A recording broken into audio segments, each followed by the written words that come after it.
मैं आज यहाँ दो वृत्तांत का वर्णन करूंगा जिसको सुनने पढ़ने के बाद आपको क्या लगता है अवश्य बताएं।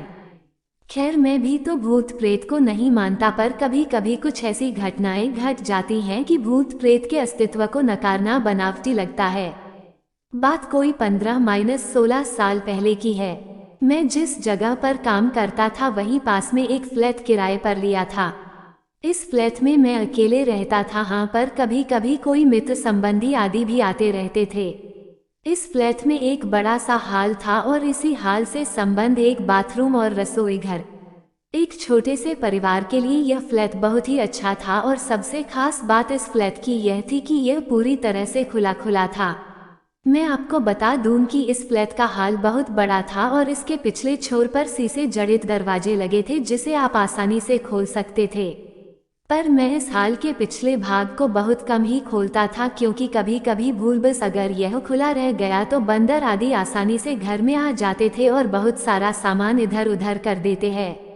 आप सोच रहे होंगे कि बंदर आदि कहाँ से आते होंगे, तो मैं आप लोगों को बताना भूल गया कि यह हमारी बिल्डिंग एकदम से एक सुनसान किनारे पर थी और इसके अगल बगल में बहुत सारे पेड़ पौधे, जंगली झाड़ियाँ आदि थीं।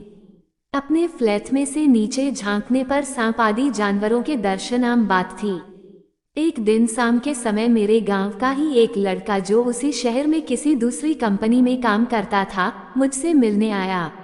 मैंने उससे कहा कि आज तुम यहीं रुक जाओ और सुबह यहीं से ड्यूटी चले जाना। पर वह बोला कि मेरी ड्यूटी सुबह 7 बजे से होती है, इसलिए मुझे 5 बजे जगना पड़ेगा और आप तो 7-8 बजे तक सोए रहते हैं, तो कहीं मैं भी सोया रह गया तो मेरी ड्यूटी नहीं हो पाएगी।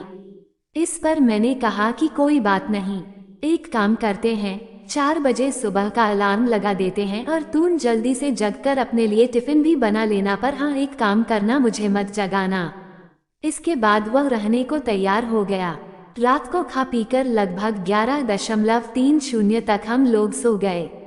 हम दोनों हाल में ही सोए थे। मैं खाट पर सोया था और वह लड़का लगभग मेरे से 2 मीटर की दूरी पर चटाई बिछाकर नीचे ही सोया था। एक बात और, रात को सोते समय भी मैं हाल में 0 वॉट का बल्ब जलाकर रखता था। अचानक लगभग रात के 2 बजे मेरी नींद खुली। यहाँ मैं आप लोगों को बता दूं कि वास्तव में मेरी नींद खुल गई थी, पर मैं लेटे लेटे ही मेरी नज़र किचन के दरवाजे की ओर चली गई। मैं क्या देखता हूँ कि एक व्यक्ति किचन का दरवाजा खोलकर अंदर गया और मैं कुछ बोलूँ उससे पहले ही फिर से किचन का दरवाजा धीरे धीरे बंद हो गया। मुझे इसमें कोई हैरानी नहीं हुई, क्योंकि मुझे पता था कि गाँव वाला लड़का ड्यूटी के लिए लेट ना हो इस चक्कर में जल्दी जग गया होगा। बिना गांव वाले बच्चे की ओर देखे ही ये सब बातें मेरे दिमाग में उठ रही थीं। पर अरे यह क्या, फिर से अचानक किचन का दरवाजा खुला और उसमें से एक आदमी निकलकर बाथरूम में घुसा और फिर से बाथरूम का दरवाजा बंद हो गया। अब तो मुझे थोड़ा गुस्सा भी आया और चूंकि वह गांव का लड़का रिश्ते में मेरा लड़का लगता है, इसलिए मैंने घड़ी देखी और उसके बिस्तर की ओर देखकर गाली देते हुए बोला कि बेटे अभी तो 3 भी नहीं बजा है और तूने जगकर खटपटा शुरू कर दिया। अरे यह क्या, इतना कहते ही अचानक मेरे दिमाग में यह बात आई कि मैं इसे क्यों बोल रहा हूँ, यह तो सोया है। अब तो मैं फटाक से खाट से उठा और दौड़कर उस बच्चे को जगाया। वह आंख मलते हुए उठा, पर मैं उसको कुछ बताए बिना सिर्फ इतना ही पूछा कि क्या तूने 2-3 मिनट पहले जगा था, तो वह बोला नहीं तो, और वह फिर से सो गया।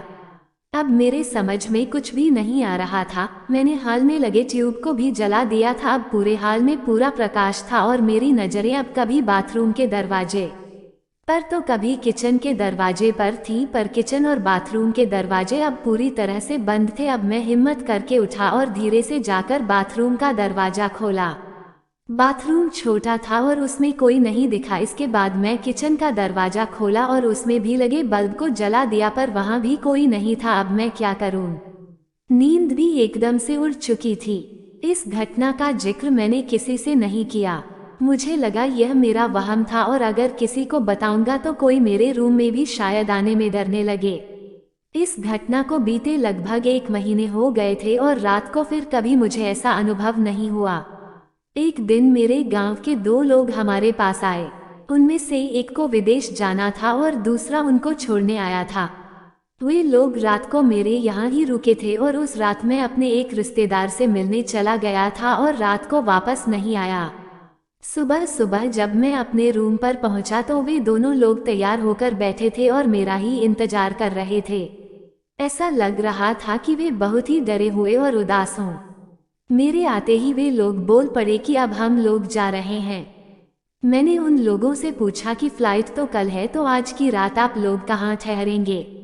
उनमें से एक ने बोला रोड पर सो लेंगे, पर इस कमरे में नहीं।